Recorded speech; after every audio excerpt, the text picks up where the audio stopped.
El calor de una cocina profesional es un calor distinto a cualquier otro. No es el calor opresivo del sol de verano, ni el abrazo seco de un calefactor. Es un calor vivo, húmedo, que huele a ajo y a vino blanco reduciéndose, a mantequilla dorándose, y a la promesa de algo delicioso. Es un calor que se te mete en la sangre, que te acelera el pulso y te exige una concentración absoluta. Durante años, ese calor había sido mi único refugio, mi amante y mi confesor. A mis 27 años mi vida se medía en servicios de 8 horas, en comandas cantadas a gritos y en el sueño lejano de tener un lugar propio, un lugar donde mi nombre estuviera en la puerta. Pero la realidad era más prosaica. Era un chef, a domicilio, un mercenario del sabor que iba de cocina en cocina, creando banquetes para gente que apenas me miraba a los ojos. Mi último cliente había sido un político que quería impresionar a unos inversores. Cociné durante 10 horas, un menú de degustación que ni siquiera probó.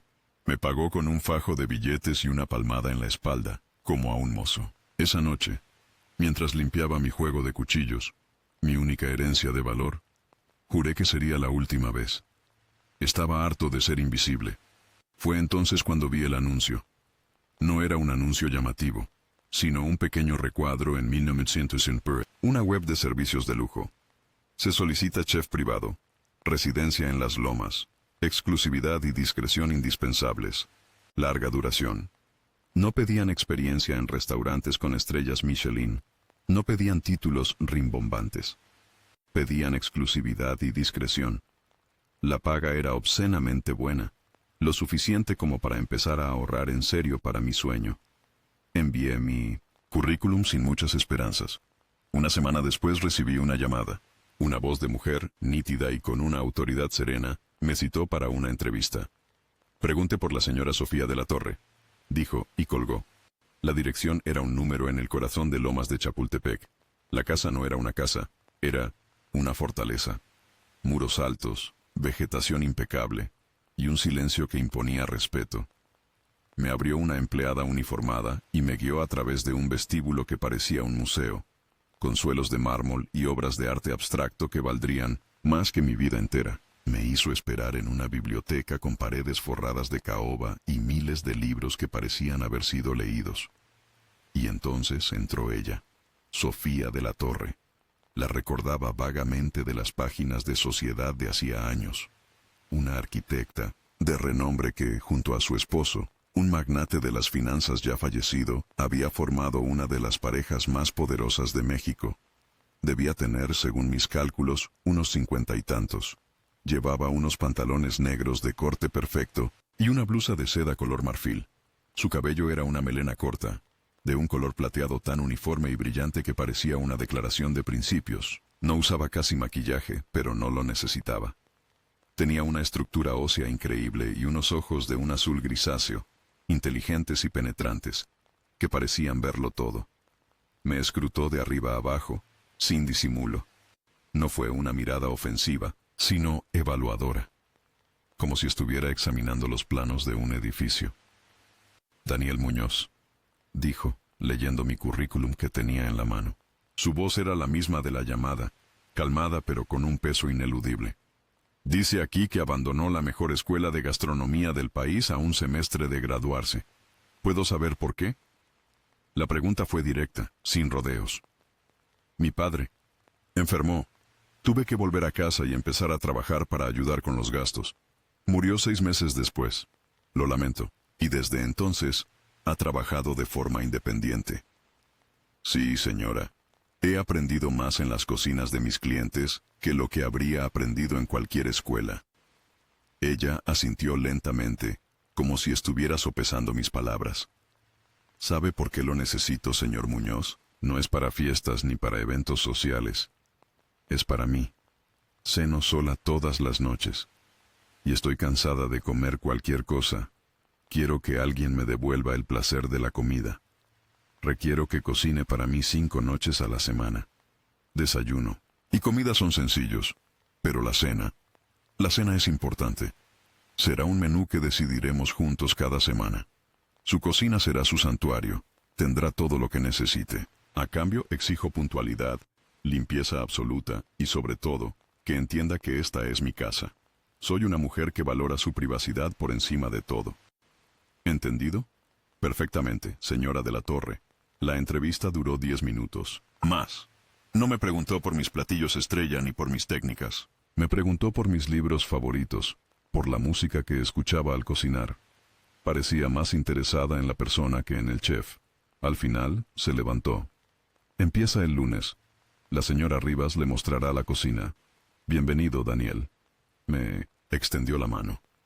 La tomé y su agarre fue firme, su piel sorprendentemente suave.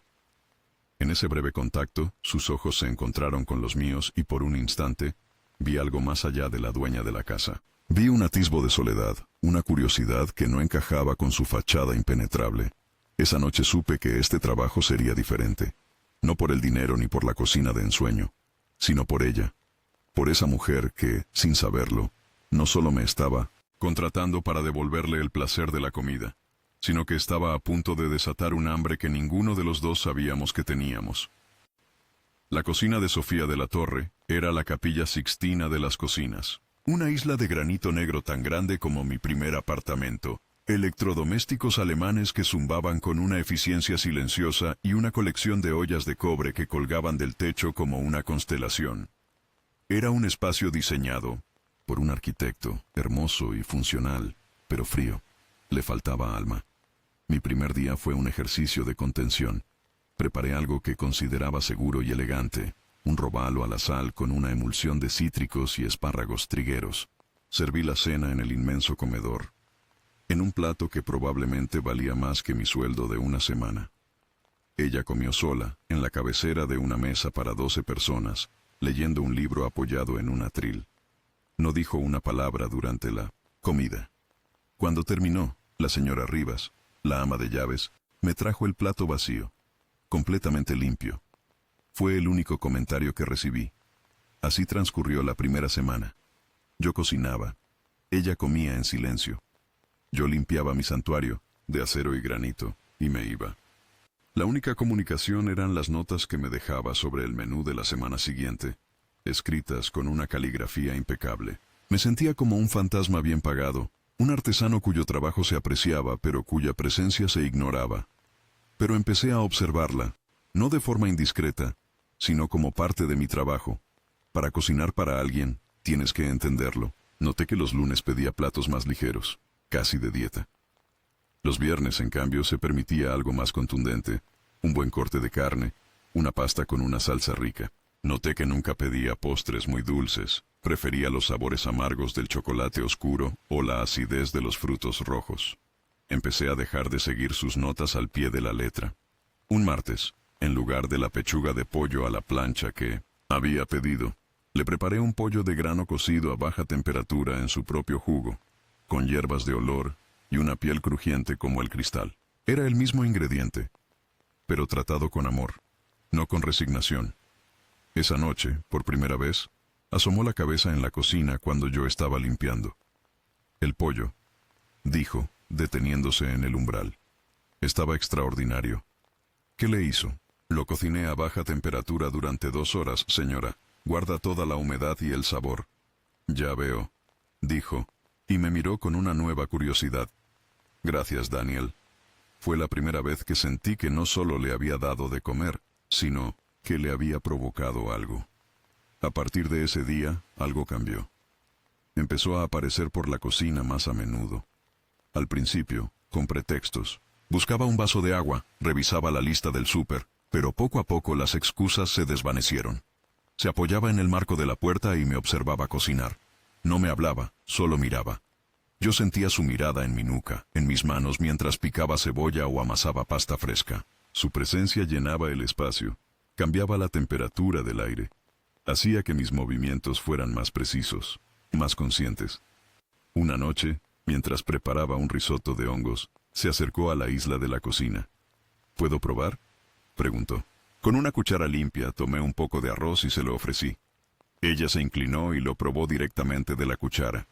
Sus labios rozaron el metal. Nuestros ojos se encontraron por encima de la cuchara, y el mundo pareció detenerse por un segundo.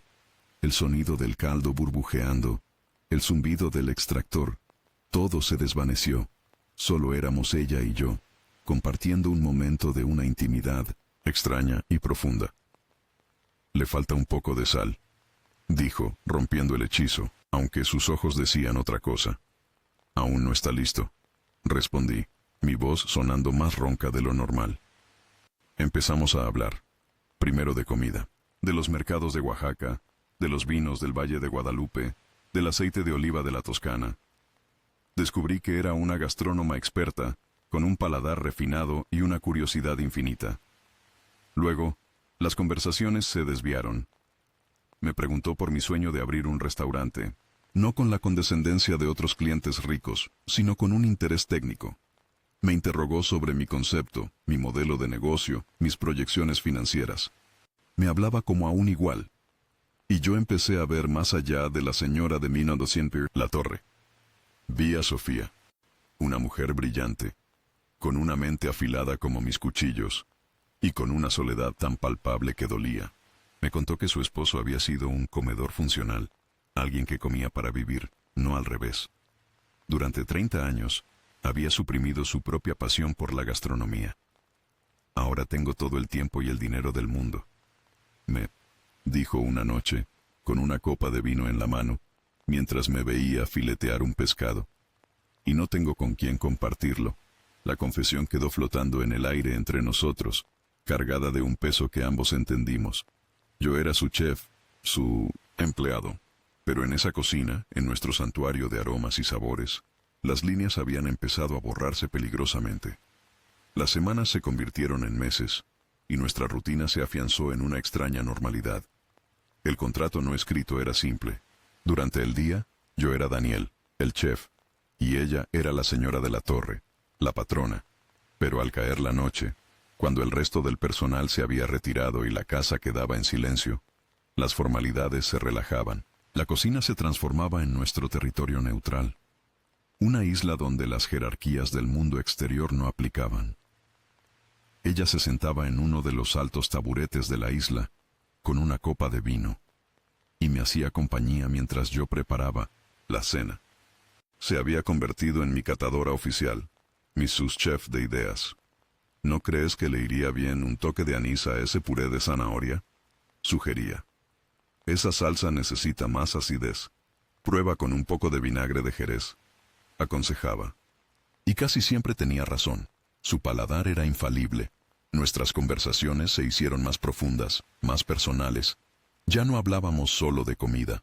Le conté de mi infancia en un pequeño pueblo de Hidalgo, de cómo aprendí a cocinar en la fonda de mi abuela. Le hablé de mis inseguridades, de mi miedo a no ser lo suficientemente bueno, a quedarme estancado para siempre como un cocinero sin rostro. Ella, a su vez, me abrió pequeñas ventanas a su vida.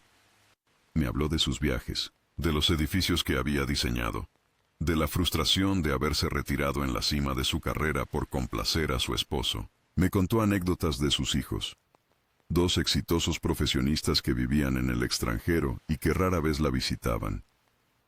Hablaba de ellos con orgullo, pero también con una distancia que me revelaba una capa más de su soledad. Construí casas para cientos de familias, me dijo una noche, con la mirada perdida en su copa de vino. Y al final, la mía se quedó vacía. En esos momentos, dejaba de ser la imponente Sofía de la Torre y se convertía en una mujer con las mismas grietas y anhelos que cualquiera. Y yo me encontraba deseando, con una intensidad que me asustaba, poder llenar algunos de esos vacíos. El deseo era un ingrediente secreto que había empezado a colarse en todos mis platos. Cocinar para ella ya no era un trabajo. Era un acto de seducción. Cada plato era una carta de amor, un mensaje codificado. Usaba los ingredientes que sabía que le gustaban, las texturas que la hacían cerrar los ojos de placer. Si me decía que había tenido un día difícil, le preparaba algo reconfortante, un estofado cocido lentamente que supiera ahogar. Si la veía con energía, creaba algo audaz y picante que despertara sus sentidos. Ella entendía el lenguaje, me lo decía con la mirada, con la forma en que saboreaba cada bocado. Nuestra conexión era tan palpable que me extrañaba que la señora Rivas o el jardinero no la notaran. Era como un zumbido de alta frecuencia que solo nosotros podíamos oír.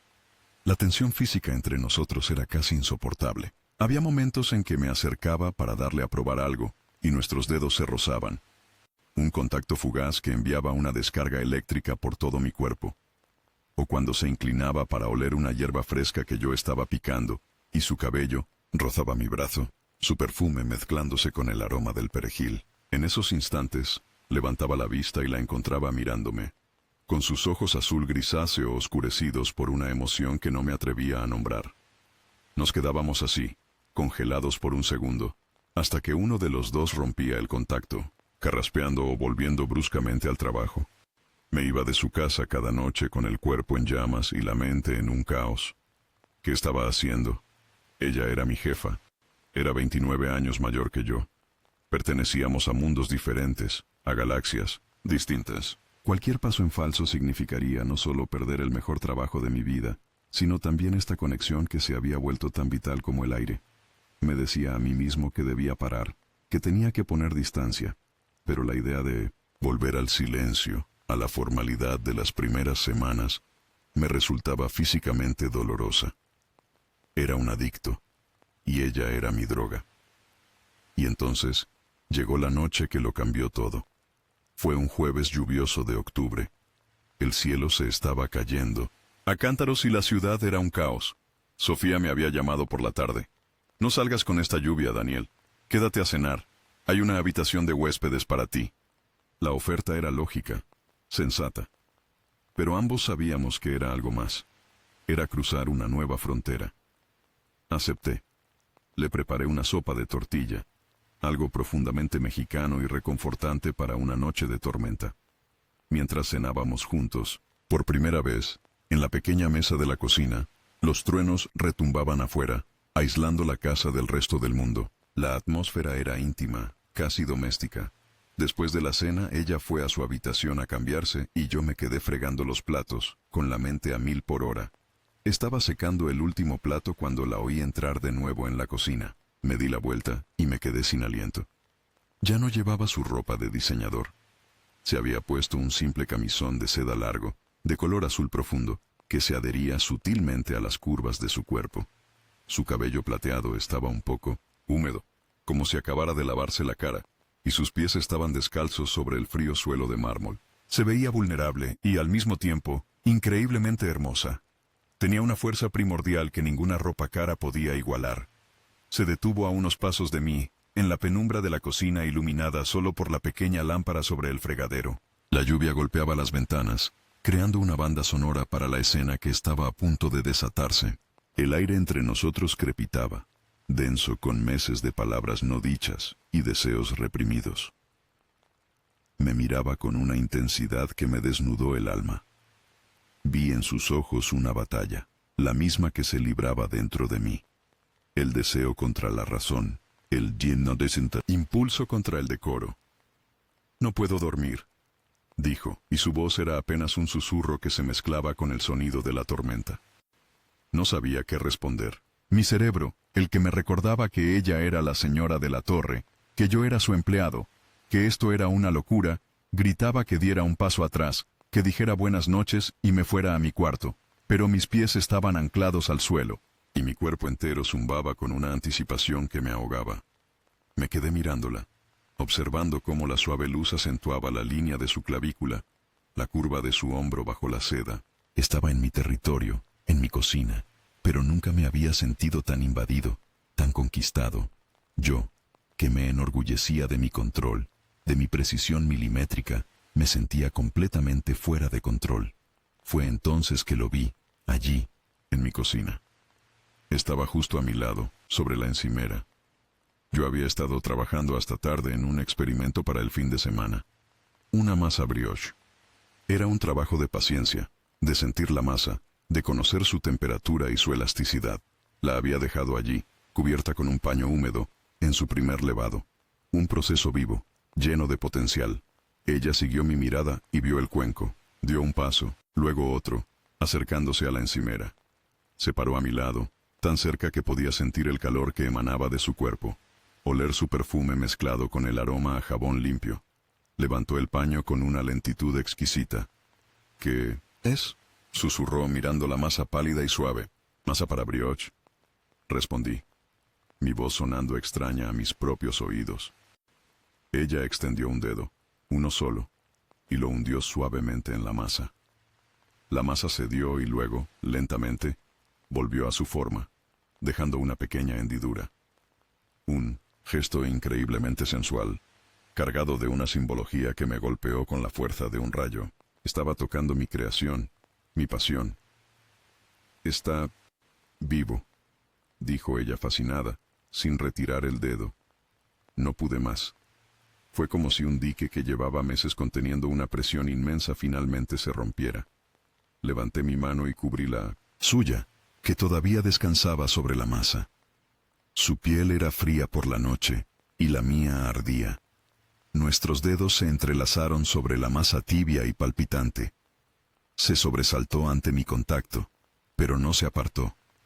Giró la cabeza lentamente hasta que su rostro quedó a centímetros del mío. La vi tragar saliva.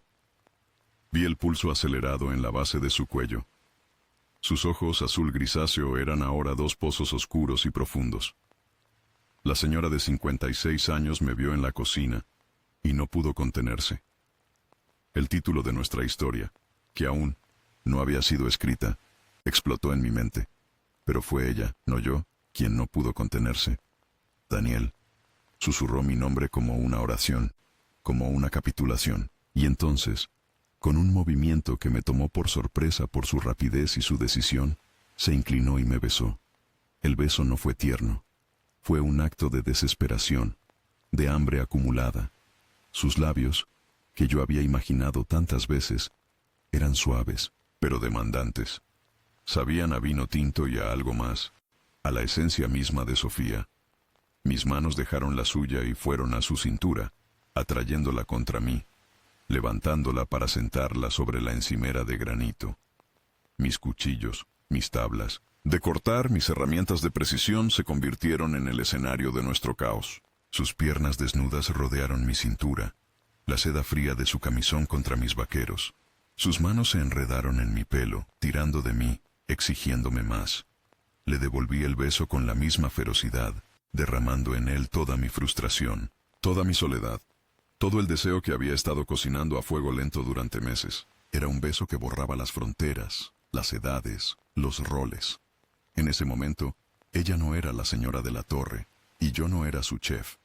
Éramos un hombre y una mujer que se habían encontrado en la mitad de una noche de tormenta, y habían decidido resguardarse el uno en el otro. Nos separamos, jadeando, con las frentes apoyadas. El sonido de la lluvia parecía haberse alejado. Todo el universo se había reducido a nuestra respiración agitada en esa cocina. «Esto es una locura», dijo ella, con los ojos cerrados. «Lo sé», respondí. «No debería estar pasando. Pero está pasando». Abrió los ojos y me miró. En ellos no había arrepentimiento, solo una honestidad brutal. Me tomó la cara entre sus manos, sus pulgares acariciando mis mejillas. «Llévame a mi cuarto, Daniel», dijo, y no fue una orden de la dueña de la casa. Fue la petición de una mujer. La tomé en brazos. Pesaba poco, era fuerte y frágil al mismo tiempo. Salí de la cocina, mi santuario profanado y bendecido, y la llevé a través de los pasillos silenciosos de la casa, subiendo la gran escalera de mármol. Cada paso era un adiós a mi vida anterior, a las reglas que la habían gobernado. La puerta de su habitación estaba entreabierta. La crucé, y en la oscuridad, el mundo exterior dejó de existir para siempre. La deposité suavemente sobre la inmensa cama, y la tormenta que había estado afuera, ahora se desató dentro. La noche que pasamos juntos no fue una simple transacción de deseo. Fue un terremoto que reconfiguró el paisaje de nuestras vidas. Desperté antes que ella, cuando la primera luz gris del alba se filtraba por los ventanales. La tormenta había pasado, dejando un silencio limpio y un olor a tierra mojada. Sofía dormía a mi lado, profundamente. Su rostro, sin la máscara de control que usaba para enfrentar al mundo, se veía sereno, casi vulnerable. Las líneas de expresión alrededor de sus ojos contaban historias que yo apenas empezaba a descifrar. Me quedé observándola, memorizando la curva de su hombro, la forma en que su cabello plateado se desparramaba sobre la almohada. Una ola de ternura, tan intensa y desconocida que me asustó, me inundó por completo. Esto era más que deseo. El pánico comenzó a filtrarse. ¿Qué habíamos hecho? Había dormido con mi jefa. Había cruzado todas las líneas imaginables. La lógica me decía que me levantara en silencio, me vistiera y desapareciera antes de que despertara. Podíamos fingir que la tormenta y el vino nos habían llevado a cometer un error, un desliz que nunca más se repetiría. Pero la idea de irme, de reducir lo que había pasado a un simple error, me resultaba insoportable. Me levanté sigilosamente y me dirigí a la cocina. Mi cocina ahora se sentía diferente, cargada con el eco de nuestra pasión. El cuenco con la masa brioche seguía ahí. Había duplicado su tamaño, viva y expectante. Movido por un instinto que no entendía, empecé a cocinar. No para mi jefa, no para un cliente. Cociné para Sofía. Preparé café, del que sabía que a ella le gustaba, fuerte y sin azúcar. Hice jugo de naranja fresco. Y con la masa, formé unos pequeños brioches y los metí al horno. Pronto, el aroma a pan recién horneado y a mantequilla comenzó a llenar la casa. Un aroma a hogar, a normalidad, aún después que yo, desesperadamente, quería que existiera. Estaba poniendo la mesa en la cocina cuando ella apareció en el umbral. Se había puesto una bata de seda sobre el camisón y se había recogido el pelo. Me miró. Luego miró la mesa puesta para dos. El café humeante, los brioches dorados, enfriándose en una rejilla. Vi una sucesión de emociones cruzar su rostro, sorpresa, confusión, y finalmente, algo que se parecía a una gratitud conmovida. «Buenos días», dije, mi voz sonando sorprendentemente firme. Ella se acercó a la mesa y tocó uno de los brioches con la punta de un dedo. «Pensé que te habrías ido», dijo en voz baja, sin mirarme. La idea se me cruzó por la cabeza, admití, pero no me pareció lo correcto. Desayunamos en 1960, un silencio que no era incómodo, sino contemplativo. Cada uno perdido en sus propios pensamientos, pero dolorosamente conscientes del otro. Después del café, fue ella quien habló. «¿Y ahora qué, Daniel?», preguntó, mirándome directamente. Sus ojos azules eran claros, sin rastro de arrepentimiento. «No lo sé, Sofía», respondí, usando su nombre sin el señora por primera vez a la luz del día. Sonaba bien, sonaba correcto. «Sé lo que se supone que debería pasar. Se supone que yo debería disculparme, prometer que no volverá a ocurrir, y probablemente usted debería despedirme para evitar complicaciones». Ella arqueó una ceja. «¿Eso es lo que quieres?». Negué con la cabeza. «No». «¿Y qué es lo que quieres?». La pregunta era directa, sin adornos. Me obligaba a ser honesto, conmigo mismo antes que con ella. Respiré hondo. «Quiero volver a despertar contigo. Quiero saber qué historias cuentan esas líneas en tu rostro. Quiero cocinar para ti no porque me pagues, sino porque me encanta ver tu expresión cuando pruebas algo delicioso. Quiero saber si lo de anoche fue solo una locura, o si fue el principio de algo». Me quedé sin aliento, habiendo expuesto mi corazón en la mesa de la cocina junto a las migas de pan. La respuesta de ella tardó una eternidad. Se levantó, rodeó la mesa y se paró detrás de mí. Puso sus manos sobre mis hombros. Sentí sus dedos masajear suavemente la tensión en mi cuello. «Lo de anoche no fue una locura, Daniel. Fue inevitable. Hacía años que no me sentía tan viva, tan vista. Y eso me aterra más que nada. Yo tampoco sé qué es esto, ni a dónde va. Solo sé que no quiero que termine». Se inclinó y besó la coronilla de mi cabeza. Un gesto tierno, casi protector. «Pero tenemos que ser inteligentes. El mundo no entendería esto. Mis hijos, mis amigos, tu familia. Esto tiene que ser nuestro secreto. Un mundo de dos. ¿Crees que puedes con eso?». Yo era un chef, un artista de lo efímero. Crear algo hermoso que desaparece en minutos. La idea de un amor secreto, un mundo perfecto y clandestino, me pareció, en ese momento, la receta más exquisita y peligrosa que jamás había encontrado. «Sí», respondí, cubriendo su mano con la mía. «Puedo con eso». Y así, en una mañana post-tormenta, con el olor a pan recién hecho flotando en el aire, sellamos nuestro pacto. Comenzamos a construir nuestro mundo secreto dentro de los muros de su fortaleza, sin saber que los muros más altos no siempre son suficientes para mantener al mundo real afuera. Nuestro idilio clandestino fue, al principio, perfecto. Vivíamos, en una burbuja dorada, un universo paralelo que comenzaba cada noche cuando el último empleado se iba y terminaba cada mañana antes de que el primero llegara. De cara al mundo, yo seguía siendo Daniel Muñoz, el competente chef privado. Ella seguía siendo la elegante y distante señora de la torre, pero en la intimidad de la noche, éramos simplemente Sofía y Daniel. La cocina seguía siendo nuestro epicentro, pero nuestro territorio se expandió. Exploramos la casa como dos adolescentes que tienen la casa para ellos solos. Vimos películas antiguas en su sala de cine privada, acurrucados bajo una manta de cachemira. Bailamos en la biblioteca, al son de viejos boleros, riéndonos de mi torpeza. Me enseñó a jugar al ajedrez en la terraza, bajo las estrellas, y me ganaba siempre, con una sonrisa burlona y satisfecha. Descubrí facetas de ella que el mundo no conocía. Su humor sarcástico, su risa inesperada y sonora, su profunda pasión por la poesía y la historia. Era una enciclopedia andante, pero llevaba su conocimiento con una ligereza que lo hacía fascinante, no intimidante.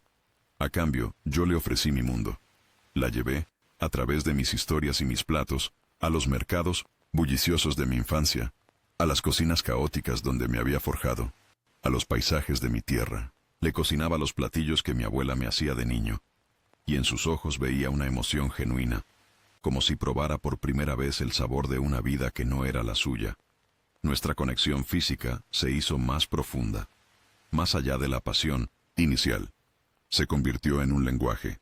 Aprendí el mapa de su cuerpo, las zonas que la hacían estremecer, la forma en que su respiración cambiaba cuando estaba a punto de llegar al clímax. Y ella exploró el mío con una curiosidad y una falta de inhibiciones que me desarmaban. Con ella descubrí una forma de hacer el amor que era a la vez tierna y voraz. Una conversación entre dos cuerpos que se reconocían y se celebraban.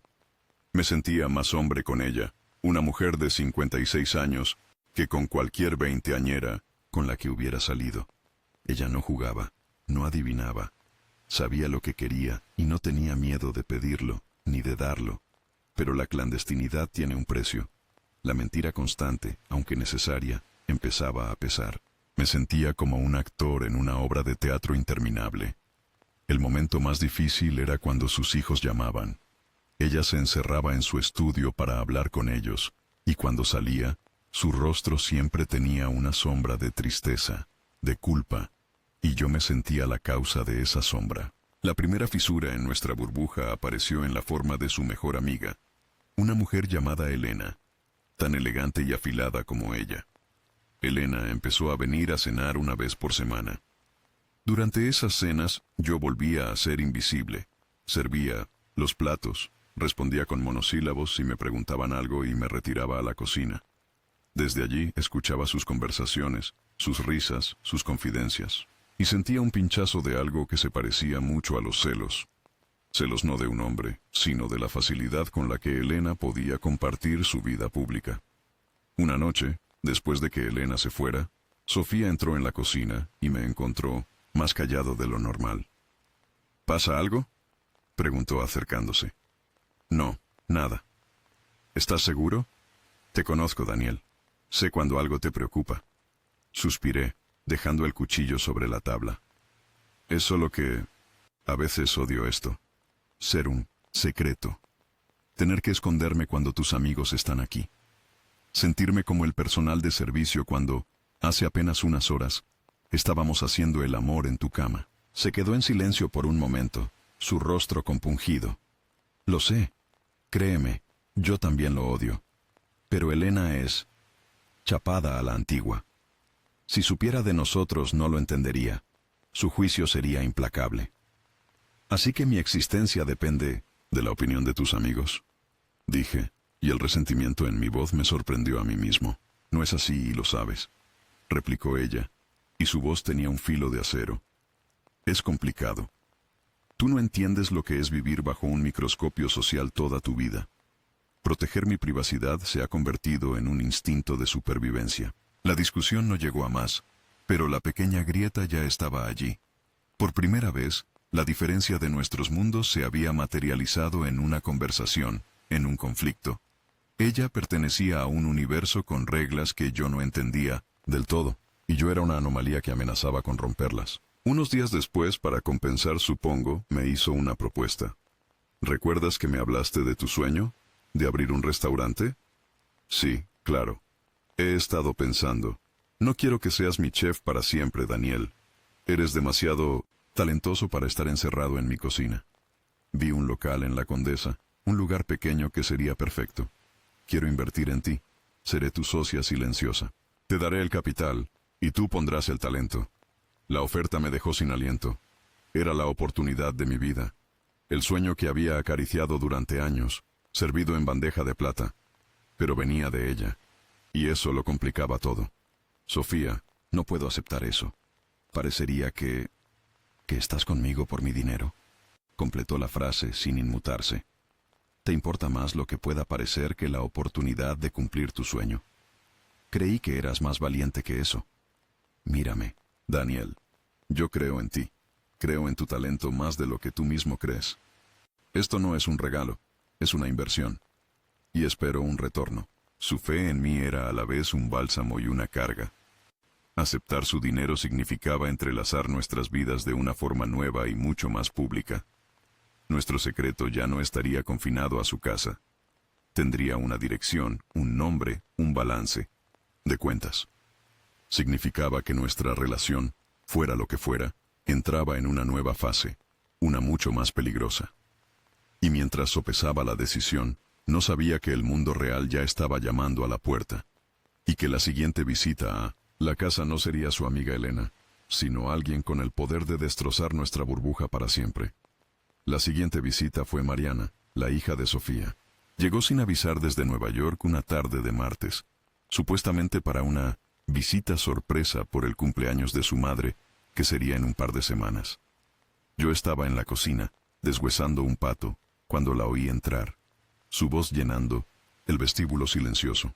Mariana era una versión más joven y dura de su madre. Tenía la misma estructura ósea, pero sus ojos eran oscuros y desconfiados. A sus 30 y tantos, era una exitosa abogada de fusiones y adquisiciones, y llevaba su éxito como una armadura. Desde el primer momento en que me vio, me analizó con la misma frialdad con la que debía analizar un contrato. Para ella, yo, era un mueble, parte del servicio. La primera noche, cenaron las dos solas. Yo serví la comida y me retiré, como con Elena. Pero el ambiente era diferente. Pude escuchar fragmentos de su conversación. Mariana la interrogaba sobre sus finanzas, sobre la gestión de la casa, sobre su salud. No sonaba como una hija preocupada, sino como una auditora. Mi presencia parecía irritarla especialmente. ¿Y cuánto tiempo piensas tener a este chef viviendo prácticamente aquí?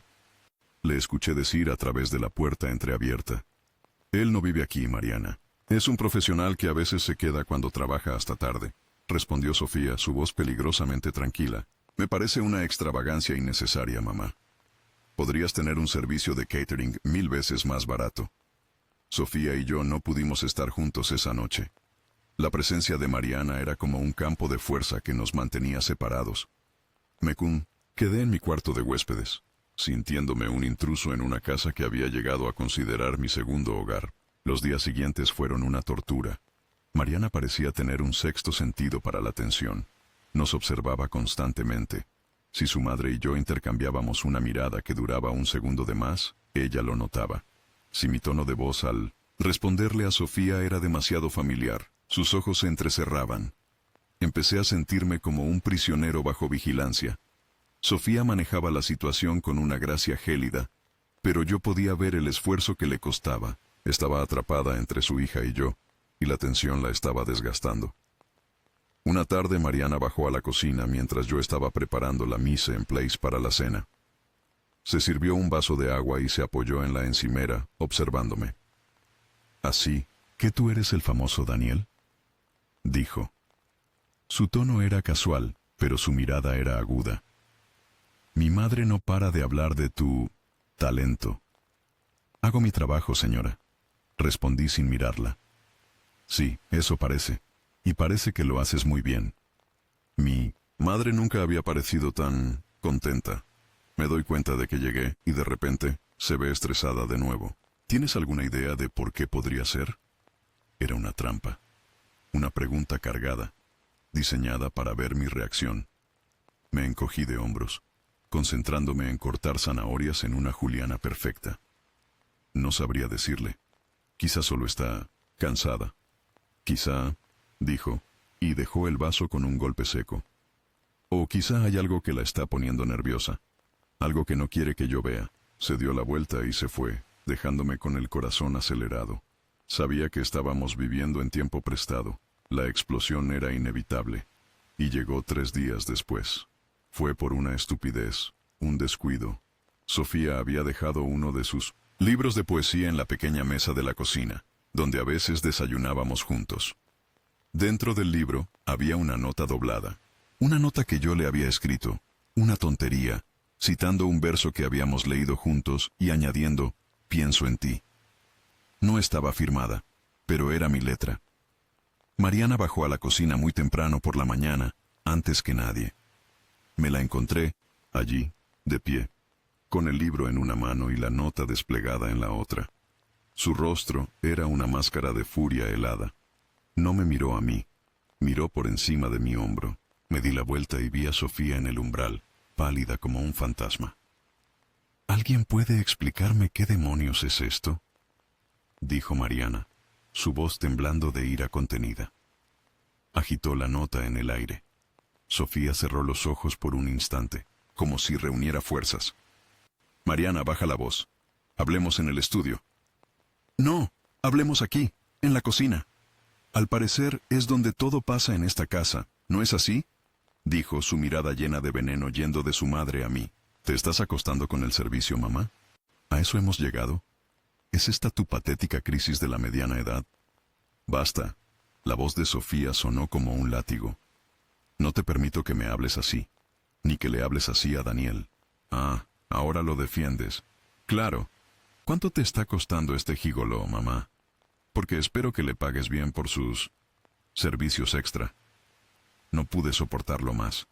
Di un paso al frente. Usted no sabe nada de lo que habla. Esto no tiene nada que ver con dinero. Oh, por favor. Se rió ella, una risa cruel. ¿Me vas a decir que estás enamorado de una mujer que podría ser tu madre?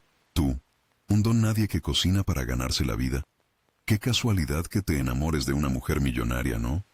Dime cuánto quieres para desaparecer de su vida y te lo doy ahora mismo. Cada palabra era una bofetada. Miré a Sofía. Estaba llorando en silencio, no por los insultos hacia ella, sino por los que me dirigían a mí. En ese momento, entendí la profundidad de sus miedos. Esto era el mundo real. Esto era el juicio del que había intentado protegernos. Mariana, se acabó, dijo Sofía, su voz rota pero firme. Vete de mi casa. No me voy a ir. Esta también es mi casa. La casa de mi padre. Y no voy a dejar que un trepador como este se aproveche de ti y destruya su memoria. La memoria de tu padre está intacta, replicó Sofía. Él está muerto. Yo estoy viva. Y por primera vez en mucho tiempo, estoy viviendo mi vida, no la que los demás esperan de mí. Y si no puedes aceptar eso, entonces la puerta está abierta. Mariana se quedó boquiabierta, incrédula. Miró a su madre, luego a mí, con un odio puro. Recogió su bolso de la encimera. Bien, perfecto. Pero que te quede claro, mamá. O él, o yo. Cuando este idiota te deje en la ruina, emocional y financieramente, no vengas a buscarme. Y salió dando un portazo. Nos quedamos solos en la cocina, en medio de los escombros de la batalla. La burbuja se había roto de la forma más brutal posible. Y Sofía acababa de tomar una decisión. Había elegido. Me había elegido a mí. La enormidad de su sacrificio y de mi responsabilidad cayó sobre mí con un peso abrumador. El silencio, que dejó el portazo de Mariana, fue más devastador que los gritos. Sofía se quedó inmóvil, mirando la puerta por la que su hija acababa de desaparecer. Su rostro, normalmente tan compuesto, estaba desmoronado. Se cubrió la cara con las manos y su cuerpo se sacudió con un sollozo silencioso. Me acerqué y la abracé. Se aferró a mí como si se estuviera ahogando. Sentí sus lágrimas mojar mi camisa. No dije nada. No había palabras que pudieran arreglar lo que acababa de pasar. Solo la sostuve, absorbiendo su dolor, sintiéndome la causa de todo. Después de un largo rato, sus sollozos amainaron. Se apartó un poco y se secó las lágrimas con el dorso de la mano. Un gesto infantil que contrastaba con su elegancia habitual. Lo siento, dijo su voz ronca. Siento que hayas tenido que pasar por eso. No lo sientas, Sofía, respondí, mi propia voz llena de emoción. Soy yo quien lo siente. Esto es mi culpa. Si yo no hubiera... No. Me interrumpió poniendo un dedo en mis labios. Me miró fijamente y en sus ojos vi una determinación de acero que empezaba a extinguir el dolor. No es tu culpa, es mía, por haber permitido durante años que mis hijos, que el mundo, dictaran cómo debía sentirme y vivir. La pelea con mi inocente Mariana fue horrible, pero fue necesaria. Fue como arrancar una venda que llevaba demasiado tiempo infectando una herida. Esa noche no cociné. Pedimos pizza, un acto de rebeldía contra todo lo que la casa representaba. Comimos sentados en el suelo de la biblioteca, bebiendo vino directamente de la botella. Hablamos durante horas, con una honestidad brutal que nunca antes habíamos tenido. Le confesé mis miedos, mi inseguridad, el terror que me provocaba la acusación de Mariana de ser un oportunista. Le dije que una parte de mí sentía que no era suficiente para ella, que no merecía el sacrificio que acababa de hacer. Ella, a su vez, me confesó su miedo a la soledad. Sí, pero también su miedo a la irrelevancia, a convertirse en una viuda rica, cuyo único propósito era administrar el legado de su marido. Cuando estoy contigo, Daniel, no soy la viuda de nadie. No soy la madre de nadie. Soy Sofía.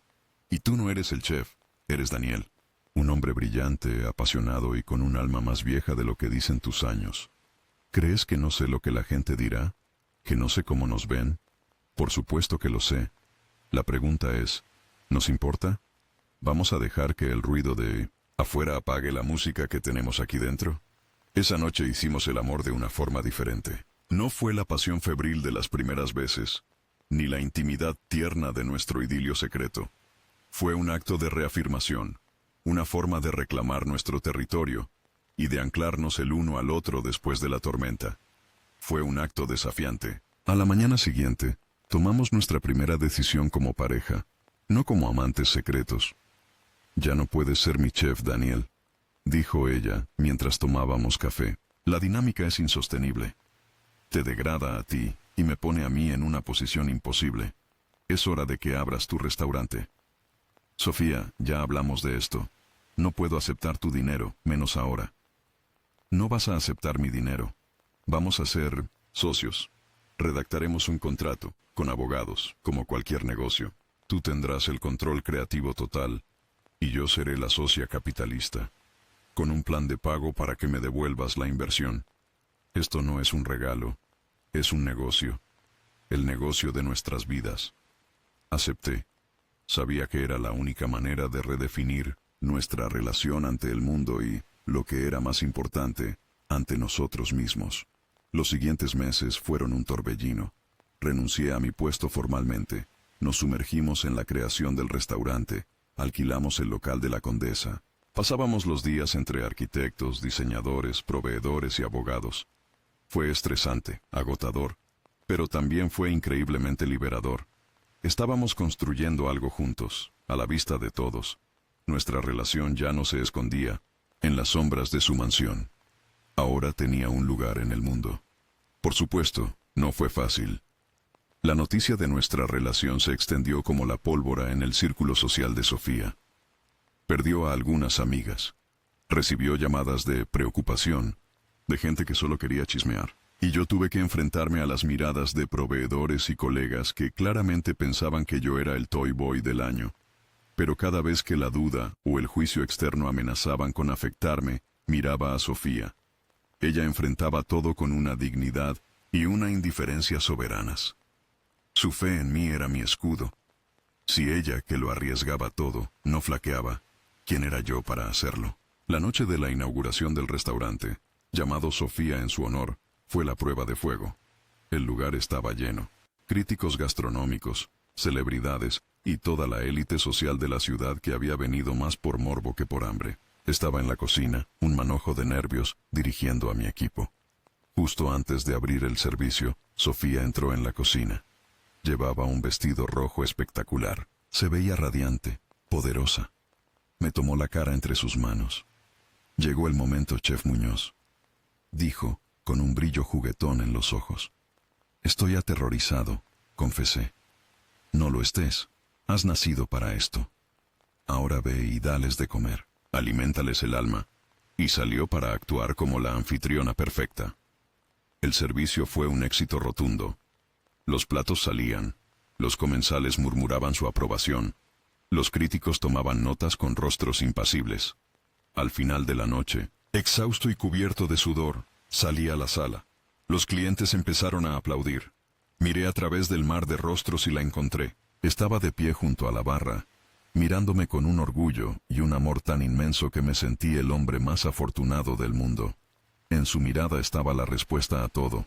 No importaba la diferencia de edad, ni las cuentas bancarias, ni lo que el mundo pensara. Lo que importaba era esa conexión, esa fe mutua.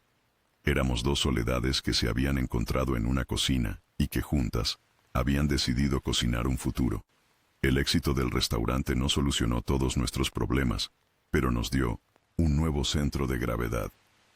Nos dio un proyecto común, una identidad pública como socios, que de alguna manera legitimaba nuestra unión a los ojos de un mundo que solo entiende de etiquetas. Aprendimos a navegar las aguas turbulentas de la opinión pública. Sofía lo hacía con una elegancia innata, ignorando los susurros y enfrentando las preguntas directas con respuestas cortas y brillantes que no dejaban lugar a réplica. Yo, por mi parte, aprendí a encontrar mi validación en mi trabajo, en los platos que creaba y en la sonrisa de satisfacción de un cliente. Mi respuesta a los que dudaban de mí era un plato perfectamente ejecutado. Sin embargo, la sombra de la ruptura con Mariana seguía presente. Sofía hablaba poco de ello, pero yo sabía que la herida seguía abierta. A veces por la noche, la encontraba mirando fotos antiguas, su rostro teñido de una tristeza que no podía alcanzar. Un año después de la inauguración, el restaurante recibió su primera gran crítica en un periódico nacional. El titular era Daniel Muñoz, el poeta de la cocina. El artículo no solo elogiaba la comida, sino que hablaba de la filosofía del lugar, de cómo cada plato contaba una historia. Cerré el periódico con un sentimiento de triunfo y gratitud que me desbordaba. Esa misma tarde recibí un correo electrónico. La dirección me era desconocida. El asunto era simple. Felicidades. Lo abrí. Era de Mariana. El mensaje era corto. Leí la crítica. Mi madre siempre tuvo buen ojo para el talento. Supongo que tengo que admitir que me equivoqué contigo. No eres un trepador, eres un artista. Y la haces feliz. Eso es lo único que debería haberme importado desde el principio. Quizás algún día pueda decírselo a ella en persona. Felicidades a los dos. Le mostré el correo a Sofía. Lo leyó 2, 3 veces. Y por segunda vez desde que la conocía, la vi llorar. Pero esta vez eran lágrimas de alivio, de esperanza. La última pieza del rompecabezas había empezado a encajar. Nuestra vida nunca sería normal según los estándares de la sociedad. Siempre habría miradas, siempre habría gente haciendo cálculos sobre nuestra diferencia de edad. Pero habíamos aprendido que nuestra realidad no la definían ellos, sino nosotros. Nuestra realidad estaba en las mañanas de domingo que pasábamos en la cama leyendo, en las discusiones apasionadas sobre si un plato necesitaba más comino o menos cilantro, en la forma en que su mano buscaba la mía bajo la mesa en una cena aburrida. Estaba en el respeto mutuo por la mente y el alma del otro. Una noche, un par de años después de todo aquello, estábamos en la cocina de su casa. Yo había insistido en cocinarle, solo para ella, como en los viejos tiempos. El restaurante podía funcionar una noche sin mí. Mientras yo salteaba unas verduras, ella se acercó por detrás y me abrazó por la cintura, apoyando su mejilla en mi espalda. ¿En qué piensas?, me preguntó. Pensaba en la primera vez que estuve en esta cocina. Tenía tanto miedo, Estaba tan desesperado por impresionarte. Y lo hiciste, dijo ella, aunque no de la forma que tú crees. Esa noche no vi a un chef. Vi a un hombre que amaba lo que hacía con una pasión que llenaba toda la habitación. Y quise un poco de esa pasión para mí. Me di la vuelta y la miré. Su cabello era ahora completamente blanco, como nieve bajo la luna. Las líneas alrededor de sus ojos eran más profundas, mapas de nuevas risas, de nuevas preocupaciones, de una vida vivida plenamente.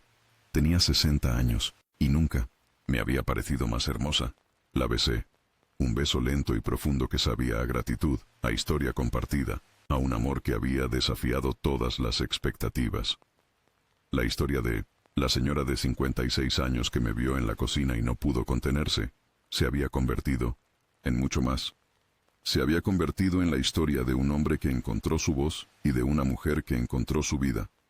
Se había convertido en nuestra historia, y mientras la sostenía en mis brazos, en la misma cocina donde todo comenzó, supe, con una certeza absoluta, que era una historia que apenas estaba comenzando a escribirse.